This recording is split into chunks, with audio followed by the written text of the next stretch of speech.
Zahra. Di sini saya sebagai pembawa acara. Perkenalkan, nama saya Rahmatullahi Salsabila. Di sini saya sebagai fasilitator pewawancara satu. Perkenalkan, nama saya Aulia Revanayuni. Saya sebagai fasilitator pewawancara 2. Perkenalkan, nama saya Dina Gunawan. Saya sebagai kesimpulan dan penutup presentasi. Perkenalkan, nama saya Sisi Putri. Saya sebagai sesi dokumentasi. Terima kasih. Perkenalkan, saya Rizky Anjara Salsabila dan demikian. Terima kasih. Wassalamualaikum warahmatullahi wabarakatuh.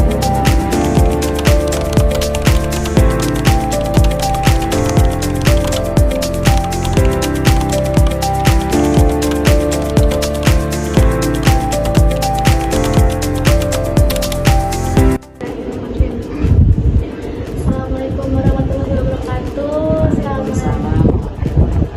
Selamat pagi Ustazah semuanya. Sebelumnya perkenalkan, saya Askia Novianti Zahra, bisa dipanggil Mia. Sebelumnya saya mahasiswa dari Universitas Baktiasi Tangerang. Baik, tujuannya saya di sini untuk memenuhi tugas proyek kami ya Ustazah ya. Karena ada mata kuliah yang harus melakukan proyek bersama tokoh agama. Nah, dengan tema di sini adalah mengenal keadaan akhlak dan toleransi. Sebelumnya saya jadi tahu aja ya sebentar untuk mewawancarai dengan tema tersebut. Apakah Ustazah semuanya bersedia? Sebelum masuk ke wawancaranya, di sini saya mau menanyakan tentang berdirinya Majelis Taklim Asy-Syifaullah gitu. Iya, boleh diceritakan saja? Majelis Taklim ini berdiri pada tahun 2014, tapi awalnya di rumah ya, di rumah dengan santri-santriwan kurang lagi berapa orang? Terus yang masih di rumah? Belum aja dia belum iya. Nah, setelah berapa tahun kemudian 3 tahun 4 tahunan ya, saya lupa yang pindah ke sini gitu. Juga pindah ke sini, alhamdulillah. Ini juga tanah milik Bu Lina Muslimah yang punya taklim ini. Kita sebagai pembantu pengajar. Di sini ada 3 guru gitu ya. Saya yang punya taklim Bu Sumina, saya Gusti Mesaro, dan ya kadang-kadang ada kalau lagi banyak santri itu dibantu sama anak murid yang remaja ya, sama anaknya Lina juga. Jadi itu ada juga guru hadro. Kita ada guru hadro namanya Ustadz Ariansa.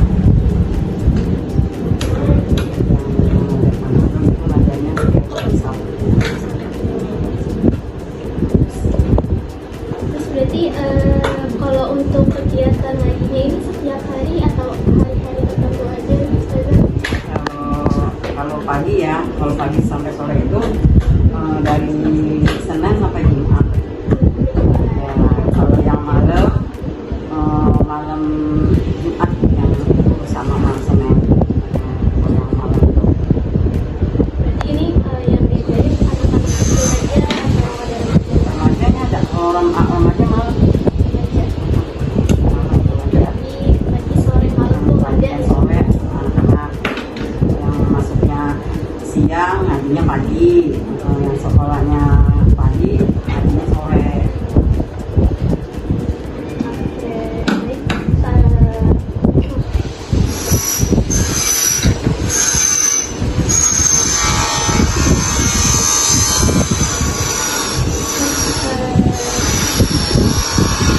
Selanjutnya akan dilanjutin sama teman saya yang saja ya untuk kegiatan wawancaranya. Baik, terima kasih banyak Ustazah. Assalamualaikum warahmatullahi wabarakatuh.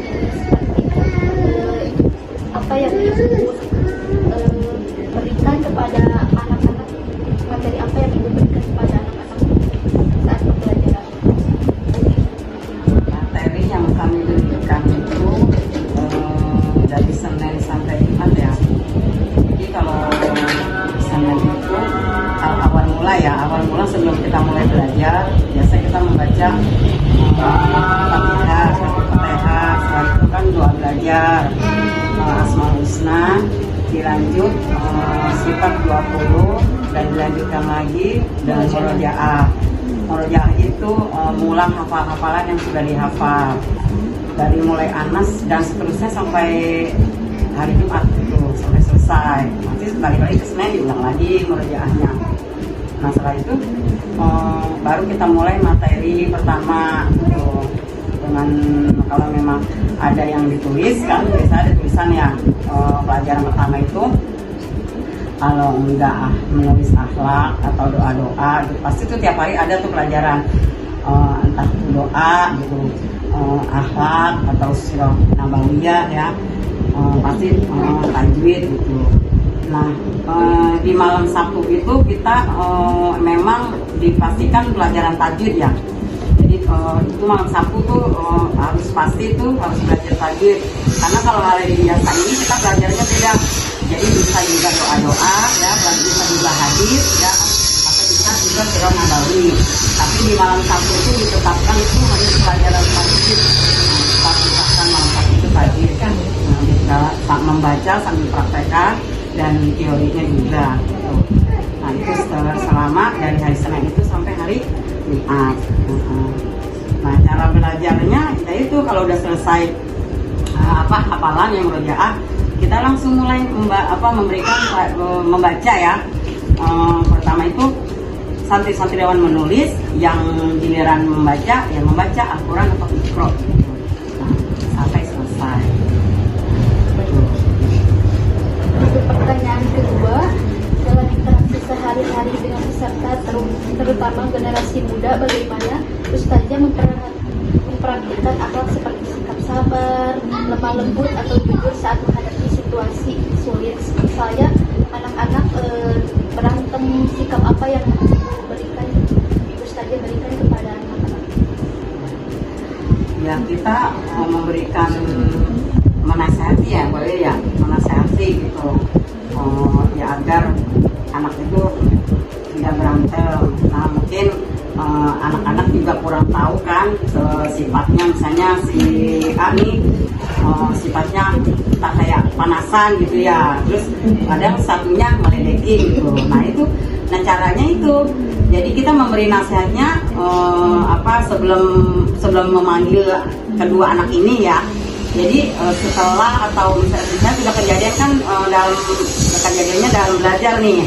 Jadi kita memberitahukannya setelah pengajian selesai, pelajaran selesai. Nah kita beritahu, misalnya nih kayak seperti tadi nih, kalau anak yang panasan gitu, ya kita beritahu. Berarti ini anak ini nggak boleh diledekin gitu ya. Nah, kita juga jangan memihak ke satunya, mentang-mentang anak dia diledekin, nanti dia tidak ada temannya. Jadi kedua anak ini atau semuanya ya harus tahu sifatnya masing-masing gitu. Jadi harus tahu karakternya masing-masing. Jadi kalau udah tahu karakternya, oh si Ani orangnya begini, jadi kita caranya bagaimana nih? Oh berarti dia harus dilembutin. Oh ini orangnya diam nih, yang diam itu kita harus bagaimana gitu. Ya harus sesuaiin dengan karakter masing-masing. Nah alhamdulillah kan lama-lama kelamaan anak itu tahu gitu, anak itu tahu, oh berarti karakter dia nih nggak boleh apa maksudnya Maria, nggak boleh disengin, nggak boleh dijailin, oh gitu, nggak boleh dibecandain. Nah tapi yang nggak boleh dibecandain ini kita harus tahu juga ya, harus tahu juga. Jadi kita jangan ini, oh dia nggak boleh dibecandain, tapi malah dia nggak ada teman. Jadi kita memberitahu juga nih yang ini, kamu kalau memang mau punya teman, kalau emang diledekin ya udah jangan diladenin, diem aja gitu. Paling kita ngasih taunya kayak gitu. Nah jadi alhamdulillah ya setelah kita terapkan begitu, jadi anak itu besok harinya oh berarti udah tahu nih. Jadi harus hati-hati lagi. Oh ini anaknya gitu. Jadi harus hati-hati lagi mengajak bicara temennya yang tadi diajak berantem ini. Alhamdulillah udah paham kan. Jadi kita anak-anak ini selama ini udah mulai memahami sifat temennya masing-masing. Gitu. Jadi kalau udah gitu kita juga sebagai guru merasa senang ya Mbak Lia ya, merasa senang mengajari anak. Oh berarti ini alhamdulillah nih udah bisa memahami gitu. Berarti bisa memahami akhlak yang kita berikan gitu, yang kita ajarkan kepada santri-santriwan yang di tali kita ajari ini. Baik Bu, terima kasih ya. Selanjutnya pertanyaan akan diberikan oleh Aulia. Pewawancara kedua. Assalamualaikum warahmatullahi wabarakatuh. Waalaikumsalam warahmatullahi wabarakatuh. Kenalkan, nama saya Aulia Rosina, saya pewawancara kedua. Saya izin bertanya ya Ustazah. Untuk pertanyaan pertamanya itu, gimana sih cara Ustazah mengatakan toleransi pada berbagai representasi di dalam masyarakat? Baik. Mudah-mudahan jawabannya bisa puas ya. Kalau menurut kami ya para guru, kita memang sehari-harinya mengajarkan toleransi itu antara sama teman dan juga selingkungan. Ini kita mengajarkan dengan sifat sopan santun. Sopan santunnya itu seumpama ya, misalnya menegur ya, menyapa orang yang lebih dewasa dari mereka gitu ya. Dia dengan catatan yang menyapa dengan lembut, tuh, dengan yang tidak dengan cara mengucapkan salam atau bertanya gitu ya, mengucapkan salam, apalagi mengucapkan salamnya dengan orang yang lebih dewasa, itu dengan cara menunduk ya, dengan cara menunduk dan melambaikan tangan, dan tidak, kalau menegur juga tidak pantas, tidak berteriak ya, jadi menyampaikan, mendekati gitu, tidak ada teriak gitu. Dan memberikan salam juga, mengucapkan salam itu tidak dengan cium dengan jidat atau pipi ya gitu. Kita memang ajarkan seperti itu, jadi dengan sopan, dengan cium melalui hidung dan tadinya mulutnya yang hidungnya gitu. Nah itu yang kita terapkan. Dan kalau memang di lingkungan kita juga santriwan sama kita diajarkan dengan cara berbuat baik kepada warga lingkungan sekitar sini gitu. Contoh, biasanya sholat gitu ya, kita mengajarkan yang anak malam nih kan, kalau waktu pengajian belum selesai kan pasti ada waktu kita waktu isya ya. Nah kan kalau yang ibuannya atau laki itu sholat di musola, karena yang kami kita tetap sekali dengan sholat. Sholat itu ada, kita pesan nih sebelum sholat nih gitu, yang bercanda ya, yang bercanda, yang anak-anak kan ada anak itu juga ya, yang bercanda ya. Tapi kok ada aja gitu yang bercanda ya gitu. Nah orang kan gitu, tapi alhamdulillah dengan kita sebelum mulai sholat itu kita sudah memberitahu gitu, yang bercanda gitu, alhamdulillah diikutin lah gitu ya, jadi kan tertib ya gitu. Apalagi tidak membuat malu majelis taklim ini kan, kalau apa-apa kita mengajari dengan alat sopan santun yang benar. Terus nggak mau ya dengar gitu, yang jelek siapa? Kalau misalnya ada kejadian yang nggak enak gitu ya, pasti yang jelek guru atau taklim di sini gitu. Takutnya nggak mengajarkan, padahal nggak diajarkan gitu ya. Alhamdulillah gitu, dengan kita mengajarkan toleransi di sekitar lingkungan majelis taklim ini, alhamdulillah kita terapkan dengan baik.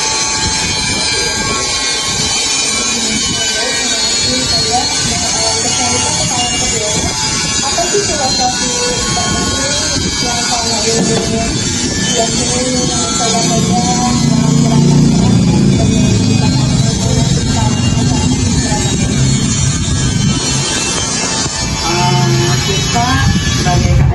sebagai guru, kita mengajari sini bukannya berarti pintar ya, karena kita mempunyai ilmu yang enggak banyak ya, gitu ya, sedikit yang bisa manfaat kita ajarkan kepada santri-santri di sini.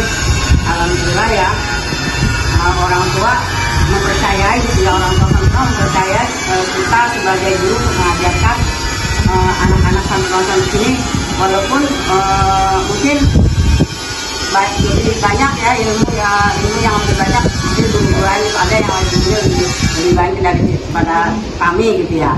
Tapi alhamdulillah dengan ilmu yang nggak seberapa gitu kita amalkan, dan kita juga mengajarkan, bukan berarti mengajarkan, kita belajar juga ya, kita belajar juga dan mengajarkan juga untuk anak santriwati sini gitu ya. Tujuannya ya ini untuk agar menjadi anak-anak yang soleh dan soleha yang boleh ya, jangan soleh dan soleha, berguna bagi agama, nusa dan bangsa. Intinya agar mendapatkan surganya ya, kita otomatis kan bekal ya, untuk bekal mendapatkan surga di akhirat nanti gitu. Agar ilmunya tuh apa yang kita ajarin tuh diterapkan lagi ke anak-anaknya gitu. Mudah-mudahan aja ilmu yang seperti ini dapat bermanfaat gitu. Dan tujuan kami ya sebagai guru menjadikan amal ibadah ya, walaupun ibaratnya isyarat atau kepalanya kita tidak mengharapkan banyak ya isyarat dan kepalanya, yang penting itu ridho dan ikhlas kita yang menjadi amal ibadah di akhirat nanti.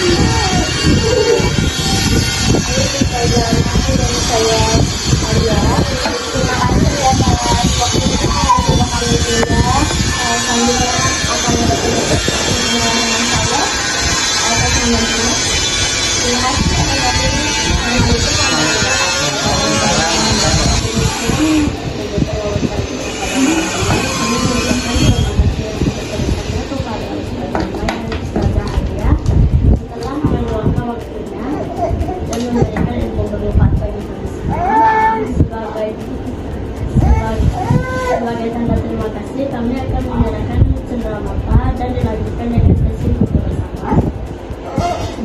Demikian wawancara kita pada hari ini. Kami mohon maaf apabila ada kesalahan dalam pelaksanaan maupun tutur kata. Terima kasih atas perhatian semua pihak. Wassalamualaikum warahmatullahi wabarakatuh.